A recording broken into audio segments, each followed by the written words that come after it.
quê? Obviamente, né, eu digo como uma força de expressão, né? Mas por que eu acho que essas pessoas, no geral, são iludidas? Porque elas acreditam que só existe oportunidade de segunda a sexta. Né? Não, de segunda a sexta é a oportunidade, de final de semana não. De final de semana não. Né? E a verdade é que se você busca as oportunidades em ocasiões convencionais, você só vai ter, obviamente, resultados convencionais. Certo? Então, assim, parabéns para você que esteve comigo aqui na live desde o começo.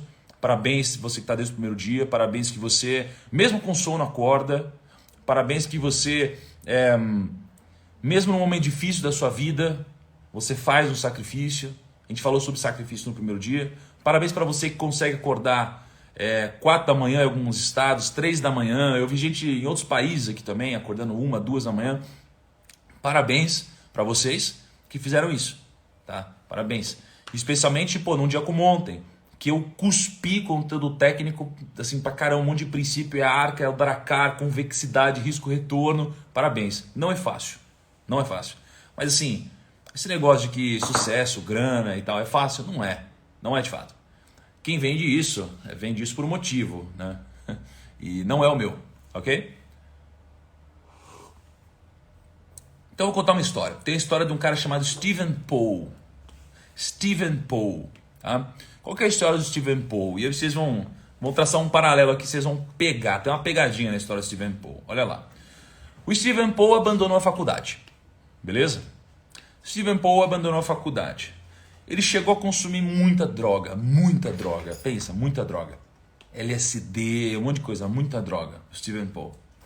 E aí Stephen Paul, ele se uniu com um amigo. Imagina, juntou com um amigo, pegou uma garagem e começou a montar uma empresa na garagem.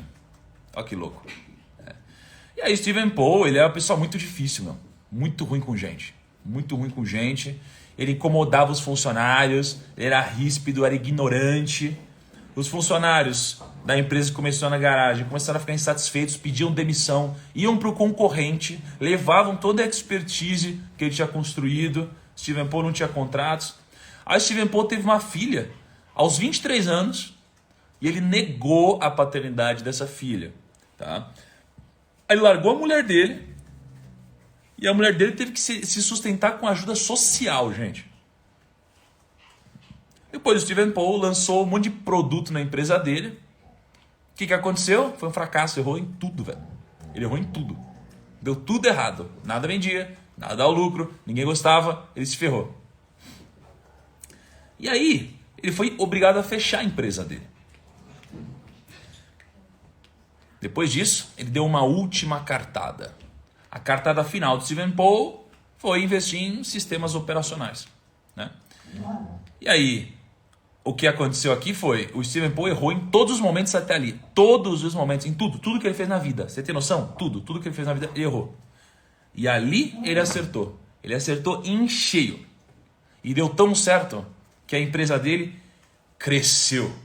Cresceu. Tá? E aí aconteceu uma série de coisas que culminaram em ele ser o Steve Jobs. Né? Então, olha só. Quando a gente olha para o Steve Jobs hoje, a gente olha, que cara brilhante, né? Que empresa incrível. Eu estou fazendo agora uma live de um iPhone, né? De um produto, de um fruto do que veio dele, da linhagem do Steve Jobs. Tá? Só que qual que é a mensagem que eu quero que vocês captem? E tem uma coisa interessante que eu percebo no desafio, que muito do que a gente passa aqui é uma outra interpretação. Né? É uma coisa que às vezes estava na nossa frente, a gente não percebia até eu falar. E quando a gente fala, fica claro, fica óbvio. E o que eu quero começar dizendo hoje é umas mensagens mais importantes que eu carrego comigo. A mensagem é a seguinte. Na vida, a gente sofre uma pressão das pessoas que estão ao nosso redor. Né? A gente sofre uma pressão de estar sempre certo. Né? A gente sofre uma pressão de acertar, uma pressão de não poder errar. A gente faz isso em vários momentos. Né? A gente sofre essa pressão em casa, a gente sofre essa pressão... A gente sofre essa pressão no trabalho, a gente sofre essa pressão com os amigos. A gente sofre muita pressão de não errar, né? A gente não pode errar, a gente tem que ser perfeito, cara. A gente tem que ser perfeito. Mas o ponto é, o que eu percebo da vida é que a gente não tem que se preocupar tanto com isso, porque no final das contas, se você olhar para todas as pessoas que de fato enriqueceram, as pessoas que de fato atingiram a liberdade de alguma forma, elas têm uma coisa em comum. Elas acertaram uma única vez. Elas acertaram uma única vez. Ou elas acertaram uma única vez, ou elas acertaram pouquíssimas vezes. Então, quando você sofre uma pressão de acertar sempre, não esqueça que conceitualmente isso não vai enriquecer ninguém, porque você não pode acertar sempre. Você não pode acertar sempre, né? Na verdade, o que enriqueceu todas as pessoas foi acertar uma única vez, né?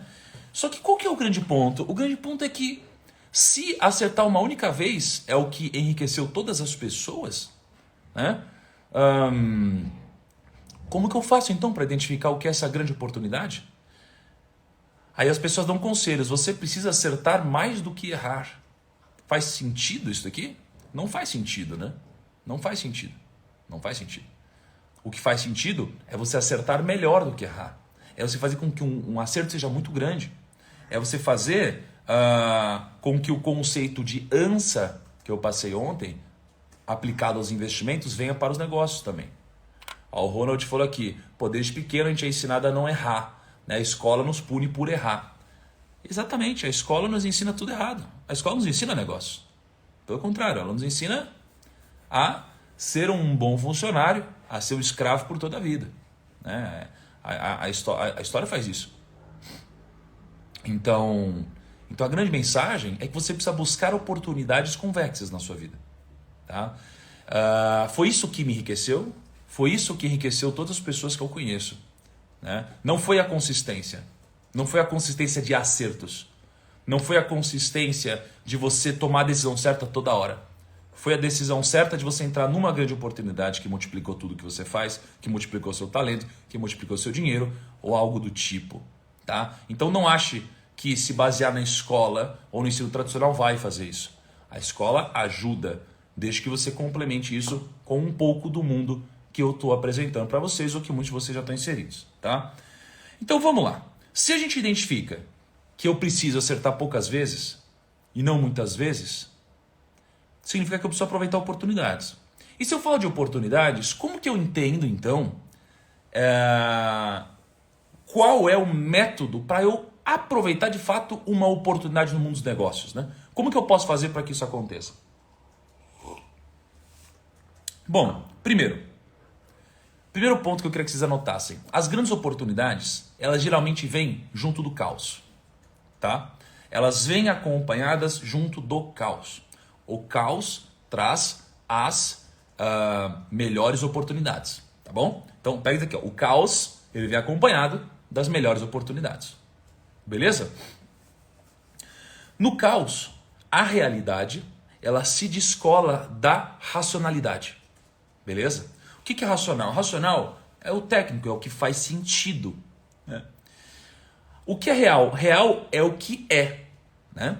Então, quando a gente descola o que faz sentido do que é, a gente encontra uma oportunidade. Mas isso acontece quando? Quando os efeitos emocionais das coisas são muito fortes. E eles geralmente acontecem em que momento? Durante o caos. Tá bom? Então você tem aqui a racionalidade e a realidade. Elas se descolam. É nesse momento que aparece uma grande oportunidade. Tá? E o ponto é que grandes oportunidades, elas aparecem ao seu redor o tempo todo. Né? E às vezes você não estava enxergando. Então, eu vou te dar um exemplo. Imagina que você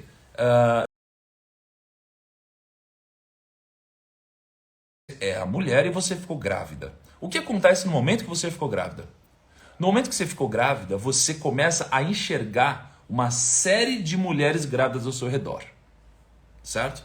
Existem mais mulheres ficando grávidas? Não. É porque agora isso faz parte da sua realidade, do seu foco, e você começa a enxergar isso ao seu redor. E quando você começa a enxergar isso ao seu redor, vira uma realidade para você. Né? Já era uma realidade, mas vira para você. Então por isso que eu digo que se você simplesmente pensar sobre isso, você deve começar a melhorar o seu filtro para que você perceba coisas descoladas da realidade, tá bom? O ponto é muito mais fácil você encontrar oportunidades em momentos de crise, em momentos de desespero, tá? É isso que acontece. Então, eu vou te dar um exemplo. A gente, na Finclass, a gente soltou na quinta-feira, tá? Na quinta-feira a gente soltou a Finclass do Martin Scobbari. O Martin Scobbari, assim, o Martin Scobbari para mim é uma das melhores Finclass que a gente lançou. E o Martin Scobbari é um dos maiores investidores do planeta, né? Ele é sócio da General Atlantic. Ele comprou a XP Investimentos lá atrás. Ele comprou a Hotmart. Ele comprou a Gympass. Ele comprou um monte de coisa, tá?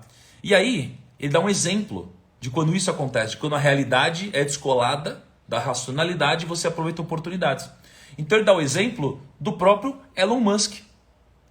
Então, o Elon Musk, por exemplo, ele deu um grande salto na Tesla, um grande salto que tem a ver com isso. Mas poucas pessoas aqui sabem, né? A General Motors, ela fundou, né, a primeira fábrica de baterias com uma tecnologia diferente. E a General Motors tinha investido $1 bilhão, beleza? Então pensa, a General Motors, né, a GM, tinha investido $1 bilhão. $1 bilhão, tá? Montou a fábrica. Veio a crise, ela se ferrou. O que aconteceu? O Elon Musk olhou para a racionalidade, que era, essa é uma fábrica onde foi investido $1 bilhão, e aí ele olhou para a realidade. A realidade foi, essa fábrica estava sendo vendida por $48 milhões, porque a GM estava precisando de dinheiro nessa ocasião. Então, o caos trouxe a realidade para um patamar muito diferente da racionalidade. Então, ele pagou 48 milhões em algo que foi investido $1 bilhão. Sacou? Então, isso daqui é um exemplo de pessoas surfando o caos. Elon Musk existe num cenário de caos ali na Tesla. Foi isso que permitiu, né, tudo acontecer. E aí eu vou te contar uma outra historinha aqui. A história de um homem desempregado. Tá? A história de um homem desempregado. Olha essa história. A gente teve uma crise em 29 nos Estados Unidos. Tá? Então a gente teve uma crise em 29. E aí, cara, o que aconteceu foi, essa pessoa ficou desempregada. Muita gente ficou desempregada. Né? A gente fala de crise e sobre o lado de saúde, puta, o Covid foi horrível, né? Sob a ótica de economia, a crise de 29 foi bem pior. A crise de 29 sob a ótica de economia foi bem pior. Assim, realmente o país foi destruído. Foi destruído. Né? E o que aconteceu foi esse pai, né? O Charles Darrow, estava desempregado e falou, cara, que isso, cara? Eu tenho que cuidar dos meus filhos, eu estou desempregado. Olha lá, ó. Roberto falou que é aniversário dele hoje. Parabéns, Roberto. Feliz aniversário, cara. Tem mais alguém feliz aniversário hoje?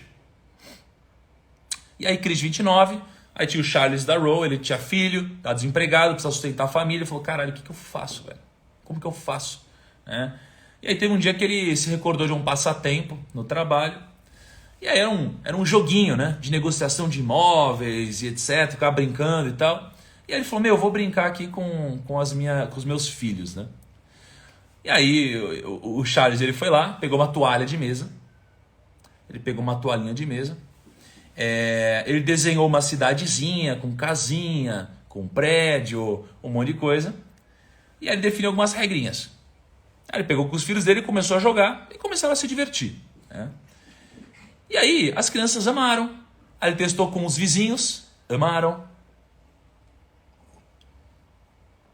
E aí ele falou, quer saber? Deixa eu fazer um negócio maior. Aí ele sonhou grande.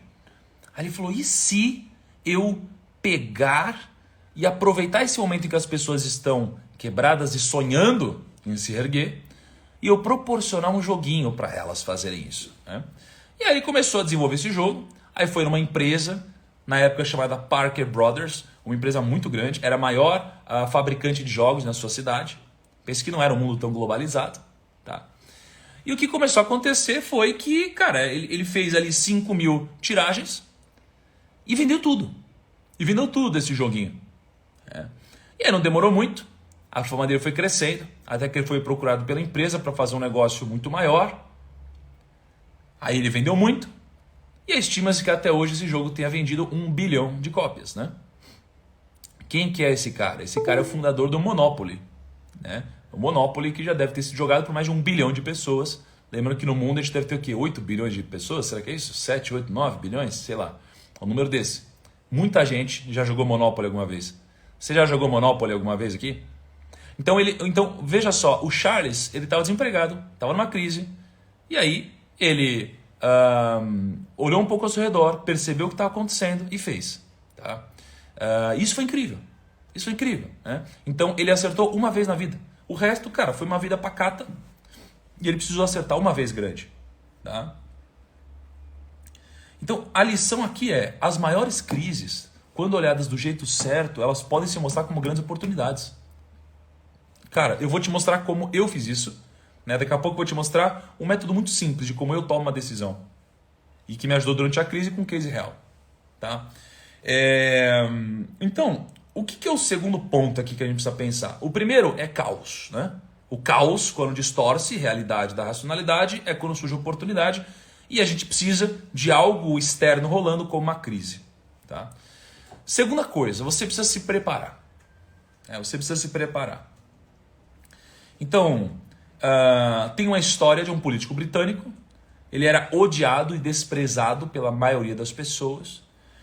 E ele apoiou uma operação fracassada. E ele teve que renunciar ao seu cargo e foi afastado da política. É um cara que foi assim, escorraçado da política. Né? E durante muito tempo ele não conseguiu ser relevante. Ninguém ligava para ele, as opiniões dele não eram importantes. Quando ele dava uma opinião, ninguém ouvia. Ele era humilhado, até que chegou 1930. Quando chegou 1930, ele tinha muito tempo livre, ele lia pra caramba e começou a estudar sobre o que estava acontecendo na Alemanha. O que estava acontecendo na Alemanha? Hitler. Né? O Hitler era uma grande ameaça para o país. E aí ele começou a estudar, começou a se posicionar e nada acontecia. Aí em 1938... o Hitler, ele anexou a Áustria à Alemanha. E aí o bicho começou a pegar, né? Pô, isso daqui já estava tomando proporções muito grandes. Esse político era renegado por todo mundo, ninguém ouvia mais ele. E aí ele começou a falar do Hitler, e aí ele foi incitado, né? Foi notado, né? Como alguém que incitava violência, guerra, foi fracassado de novo. O Brasil, ninguém queria ouvir ele, o país não queria ouvir ele. Né? E aí quando Hitler invadiu a Polônia, aí tudo ficou claro. Né? Winston Churchill estava certo. Então esse cara era o Winston Churchill. Ele se tornou um dos mais importantes políticos da história e ele se tornou o primeiro-ministro inglês, depois de ter sido fracassado e humilhado. Tá? Então o que a gente percebe de novo? Que todas as histórias de alguém bem-sucedido, elas carregam geralmente muito erro, muito fracasso, muita dor, né? E um momento de luz traz um grande resultado. E esse momento de luz, ele vem misturado do momento de caos, sempre tem um momento de caos, junto com uma preparação anterior. Porque quando aparece, né, alguma oportunidade, você precisa estar pronto para aproveitar. Então eu, por exemplo, eu tive uma oportunidade simples que apareceu, que foi de gravar com o Chris Gardner da Procura da Felicidade, né? Eu só consegui gravar com ele porque eu cheguei no local de gravação 4 horas antes ou 5 horas antes, né? Eu estava pronto. Ele olhou para mim e falou, caraca, olha só, o moleque chegou cedo e veio gravar comigo, né? Então eu peguei uma oportunidade, cara, que apareceu, eu estava pronto, foi um momento de caos em que tudo deu errado naquele momento, os horários todos se embananaram e, cara, aconteceu, né? Então, geralmente, as oportunidades, elas têm que ser aproveitadas, né? E aí, eu vou te mostrar como identificar uma oportunidade nos negócios, com 4 perguntas. Tá? Isso é uma coisa que a gente usa internamente aqui no Grupo Primo. Tá? E eu quero só te lembrar que você não precisa aproveitar todas as oportunidades. Você não vai ficar rico aproveitando todas as oportunidades ou ganhando todas as vezes. Você vai ficar rico dando uma grande tacada e é isso que vai te ajudar. Mas é uma grande tacada que, obviamente, eu vou dizer que é a semente de ouro. É uma grande tacada que é a semente de ouro. Tá? Então, quer ver um negócio? Olha só. Deixa eu fazer uma analogia antes de eu mostrar para vocês o que eu quero mostrar. Imagina o seguinte, ó. A oportunidade é essa maçã aqui. A oportunidade é essa maçã, é a maçã de ouro. A maçã de ouro é muito importante para a mitologia nórdica. Tá? É muito importante para a mitologia nórdica. Depois eu vou contar um pouquinho mais sobre a história da maçã na mitologia nórdica. Mas eu quero que você lembre e imagine o seguinte.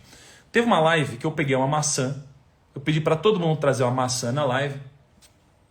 Todo mundo trouxe uma maçã. Aí eu olhei para a maçã e falei, essa maçã contém um segredo. Aí a galera, pô, mas qual o segredo? Eu falei, é simples, ó. Se a gente abrir uma maçã, a gente vai descobrir que existem várias sementes dentro da maçã. E quando a gente abrir a maçã, saberemos exatamente quantas sementes tem dentro. Mas a gente nunca vai saber exatamente quantas maçãs existem dentro dessa semente. O que isso significa? Isso significa que a semente ela tem o potencial de multiplicação infinito. É uma semente que vai te gerar muito mais. Então lembra da história do produtor e do consumidor? O produtor, ele produz. O consumidor, ele compra o fruto do produtor. Se o produtor tem a semente, ele não para de plantar, ele não para de vender o fruto. Do outro lado, o consumidor, ele não para de consumir, vira um escravo. Quando a gente está falando da oportunidade, a gente está falando, não é uma tacada. Por exemplo, não é você pegar e colocar todo o seu dinheiro em uma oportunidade de negócios e ou você ficar rico ou você quebra.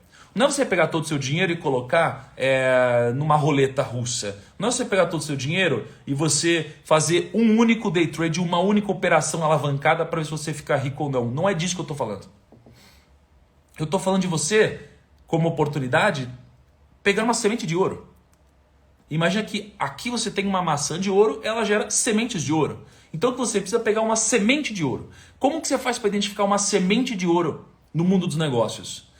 São 4 perguntas, eu quero que você anote e se prepare. Tá? Primeira pergunta. Existe alguma barreira de entrada nesse setor? Existe alguma barreira de entrada nesse setor? Então você está no negócio, você gostaria de entrar no negócio, você quer ganhar dinheiro, você tem alguma ideia, você tem algum grande talento. Existe alguma barreira de entrada nesse setor? A resposta deve ser sim. Tem que existir barreira de entrada no setor. Se não existe barreira de entrada no setor, tá fudido. Por quê? Porque se não tem barreira de entrada, a margem é menor. Sacou? Se não tem barreira de entrada, a margem é menor. Então precisa ter barreira de entrada. Tá bom? O que eu estou falando aqui é o seguinte. É o jeito primo de fazer negócio, tá? Não estou falando que é uma regra do mundo. Quem sou eu para cagar a regra? Eu estou falando que é o meu jeito de fazer negócio, é o jeito dos meus sócios fazer negócio, é o jeito da minha empresa de fazer negócio, é o nosso jeito de fazer negócio. Tá bom? Primeira pergunta, tem alguma barreira de entrada? Tem que ter. Beleza? Eu vou passar por todo o frame, depois eu vou mostrar uma decisão que a gente tomou. Tá? Usando exatamente esse frame. Segunda pergunta. Existe alguma empresa dominante nesse setor? Isso é importante pra caramba.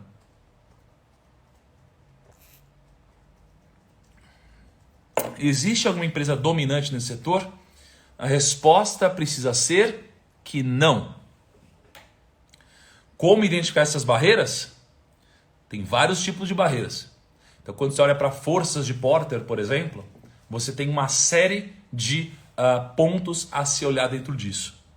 Eu não vou aprofundar agora, tá bom? Aliás, isso daqui é até uma oportunidade para o treinamento que eu vou lançar segunda-feira, né? Mas, vamos lá. Esse frame já vai funcionar para vocês. Então, segunda coisa. Existe alguma empresa dominante? Não pode existir uma empresa dominante. Se existir uma empresa dominante, imagina o seguinte, essa empresa vai ter muito mais caixa que você, ela vai ter muito mais dinheiro para queimar. Se ela tiver muito mais dinheiro para queimar, você vai ter que estar disposto a pagar muito caro pelo cliente, né, para poder captá-lo, ou começar muito pequenininho e talvez demorar para pegar tração. A resposta tem que ser que não. Tá? Terceira pergunta. Esse mercado, ele é um mercado crescente? Ele é um mercado crescente? Então, pensa, eu vi aqui Coca-Cola. Porra, como que você vai... Pô, Coca-Cola não é dominante. Você vai querer brigar com a Coca-Cola? Pô, faz sentido você querer lançar um refrigerante agora sem ter expertise nisso? Porra, caralho, né? Olha, briga, sabe? Briga de foice, cara. Então, terceira pergunta. Ele é um mercado crescente? Se ele não for um mercado crescente, você não vai conseguir captar recursos. Por quê? Porque ninguém quer investir no mercado que não é crescente. Você não vai poder fazer projeção direito. Você vai ter que brigar com o market share que já existe. Você vai ter que converter clientes que já são clientes de algum outro lugar, ao invés de conquistar mercado fácil, que é mercado novo, né? Então, o mercado é crescente? Ele deve ser que sim. Se não for crescente, de novo, margem vai ficar mais baixa. Tá? E quarta pergunta nesse nosso frame. O mercado já sofreu disrupção tecnológica? Se o mercado já sofreu disrupção tecnológica, a resposta deve ser o quê? O que vocês acham? Vocês acham que o mercado já deve ter passado ou não? O que vocês acham? O que vocês acham? Você acha que o mercado já deve ter passado por disrupção tecnológica ou não? Aí teve uma prima que falou assim, putz, não sei se eu concordo, né? Porque a Cacau Show, como que ela foi criada então? Primeiro, isso daqui é o meu jeito de fazer negócio. E como consequência, o que você vê? Quando você vê uma Cacau Show, uma empresa dessas, incrível, eu admiro demais a Cacau Show, tá? Demais. Mas a margem do segmento, a margem do setor é alta ou é baixa? A margem geralmente é mais espremida, né? Então, para mim, como filosofia, eu quero mercado de margem alta.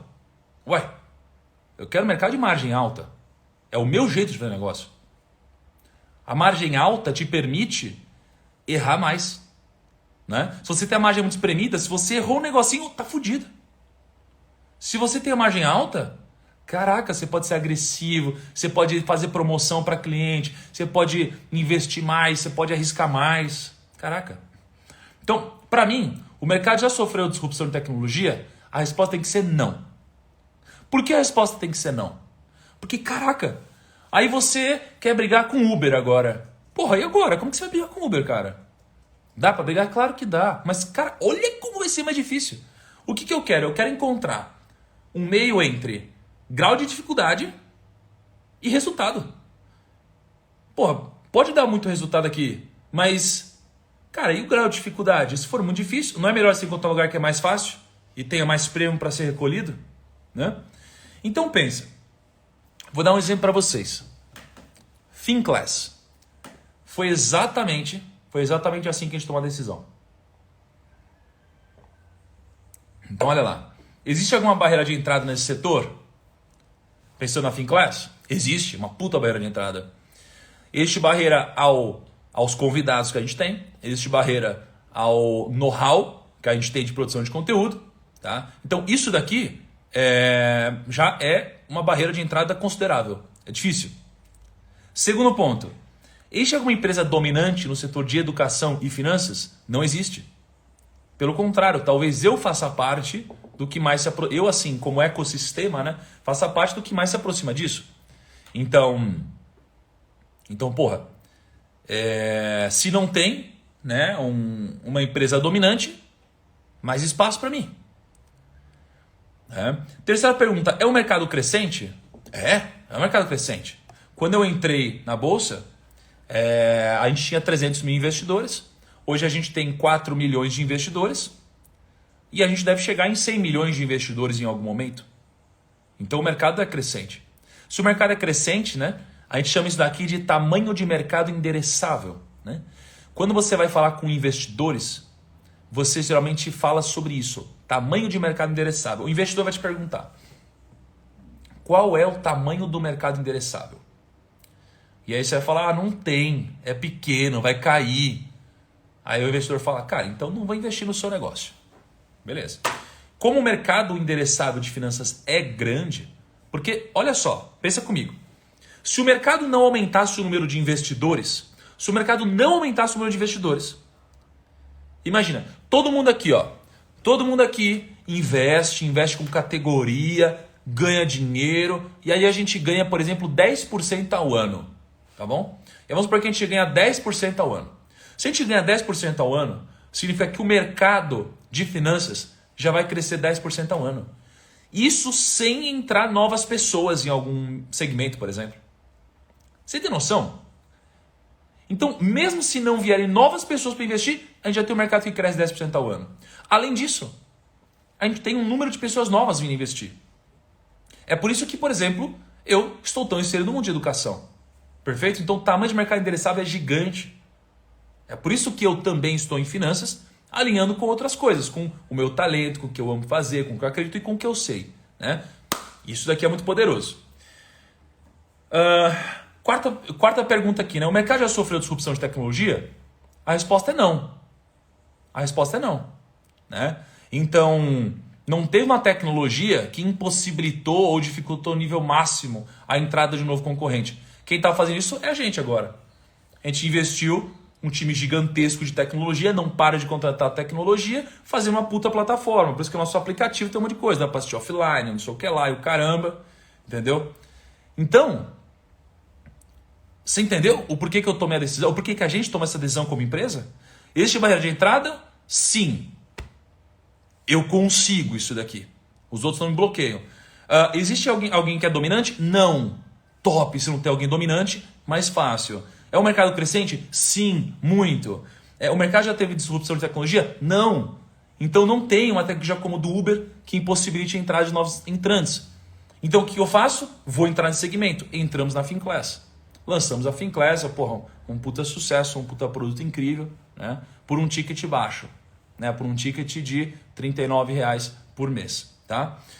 Então, isso daqui foi incrível, assim, ajudou a gente a tomar decisão várias vezes. Tá? O pessoal está perguntando, o que é disrupção de tecnologia? Disrupção de tecnologia é quando você tem uma tecnologia nova que ela muda toda a forma de atuar no segmento. Né? Então, por exemplo, táxi. Né? Você tinha o táxi andando, de repente, como que era para pedir táxi? Você ligava, você ia até o ponto. Hoje, você pega e baixa no aplicativo no Uber ou algum outro concorrente e pronto. Tá? Então, acabou. Você não, assim, é muito difícil você brigar com o mercado que foi disruptado tecnologicamente. Tá? E aí, deixa eu contar uma história para vocês aqui, importante. E aí depois eu vou te dar o presente que eu prometi. 2 livros de graça para vocês, só para quem está aqui na live. Tá? E um recado importante sobre o que vai acontecer amanhã. Quero contar a história do René. A história do René é muito boa. Eu tô para contar ela há muito tempo. Eu quase contei ela no lançamento da Finclass, eu quase contei ela nos últimos desafios. Então eu vou contar ela pela primeira vez agora. É uma história que a gente pegou aqui, que a gente achou muito legal. Olha só. O René era uma pessoa com muito potencial, gente. Vocês conhecem algum René aí? O René era um cara com muito potencial. O René, ele tinha boas notas na escola, ele era uma pessoa esforçada e todo mundo gostava muito do René. Certo? Todo mundo gostava muito do René. Só que ele tinha um problema. O René era muito procrastinador. O René era um procrastinador nato, velho. Nato. Né? Tudo que ele podia, ele deixava para depois. E com o tempo, isso daqui foi consumindo o René. O René é uma pessoa nova na escola e a procrastinação foi consumindo o René. Né? Aí, aos 22 anos, ele percebeu que ele precisava evoluir. Ele falou, caraca, eu preciso evoluir, eu preciso crescer, né? Eu preciso evoluir. E o René, ele trabalhava e ele estava muito bem. Mas, cara, ele percebeu que para crescer, ele precisaria buscar conhecimento. Aos 22 anos, o René percebeu que ele precisaria buscar conhecimento para crescer. Ele falou, caraca, vou atrás de conhecimento. O que acontece quando você quer ir atrás de conhecimento?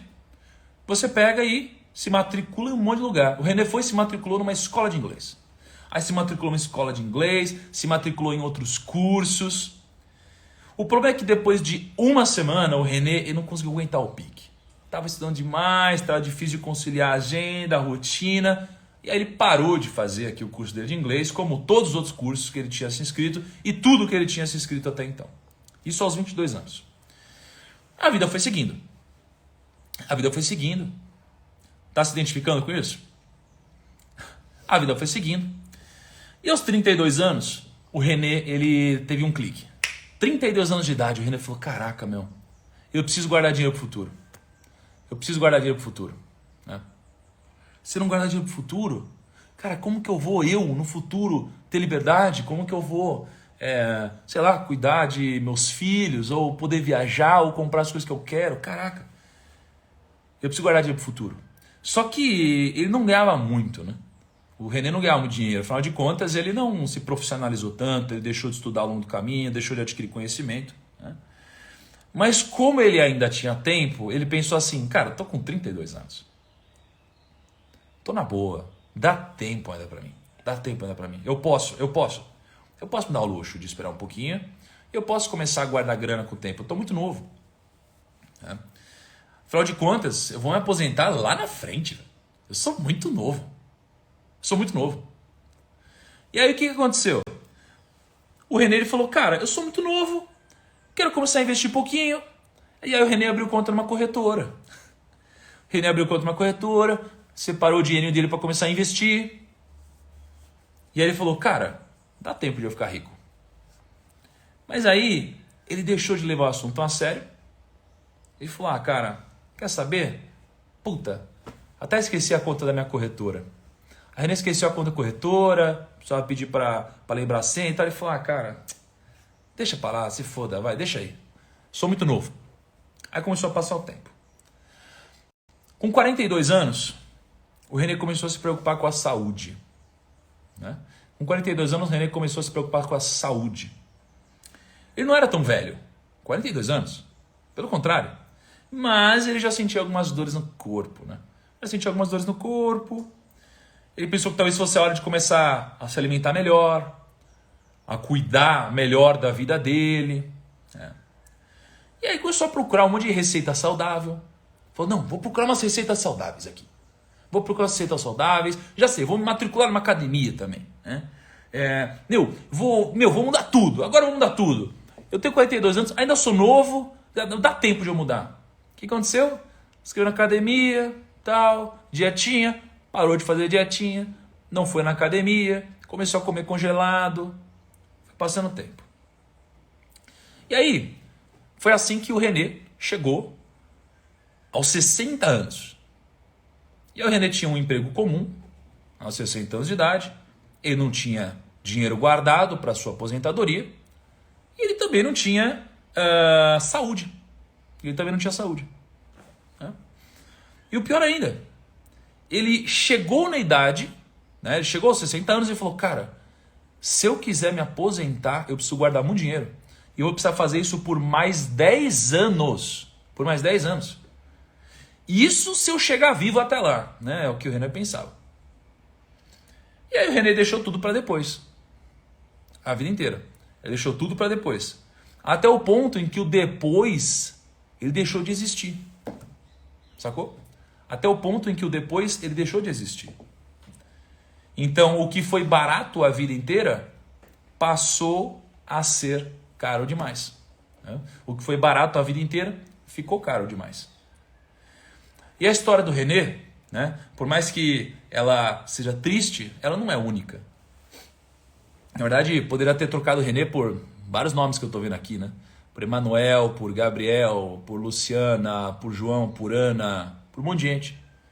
Né? E essa história é muito mais comum do que parece. Ela é muito mais comum do que parece. Tá? Então, o que era cedo demais, o que tinha tempo demais, acabou ficando tarde demais. Tá? Então, qual que é a mensagem aqui dessa história? A mensagem dessa história, gente, é que a melhor época para plantar uma semente foi ontem. A segunda melhor é hoje. Né? E a terceira melhor é amanhã. E essa história ela é muito comum, cara. Ela acontece com todo mundo, assim, com quase todo mundo, né? Com a maioria das pessoas. A gente olha para as pessoas mais velhas, pô, vários arrependimentos, sem grana, sem saúde, sem liberdade, um monte de coisa. E, cara, por que a gente deixa tantas coisas para depois, sabe? Se a gente poderia fazer hoje, muitas delas. Tá?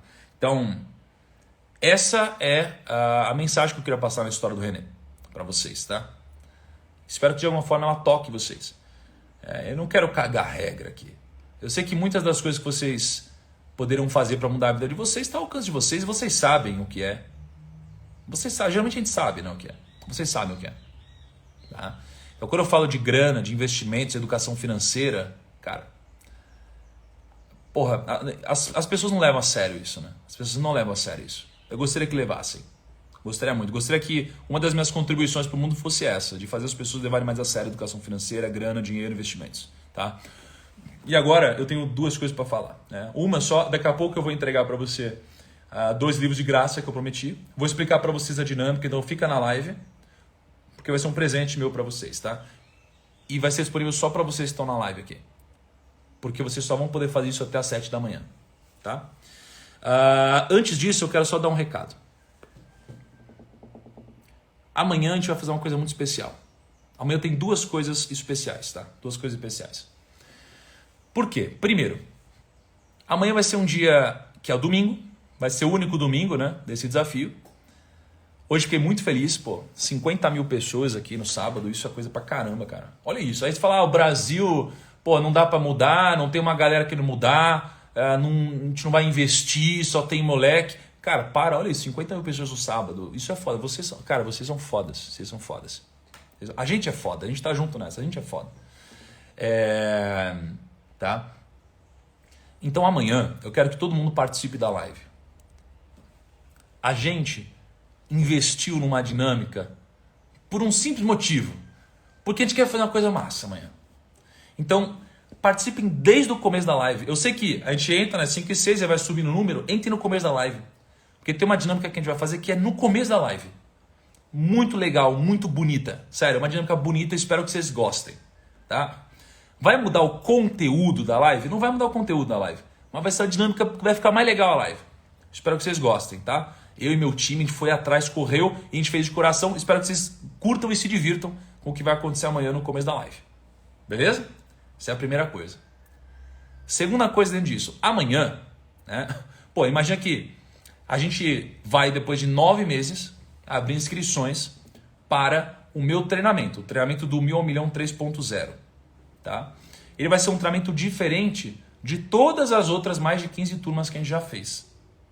Vai ter tudo que as outras turmas tiveram, que fez nosso treinamento ser incrível.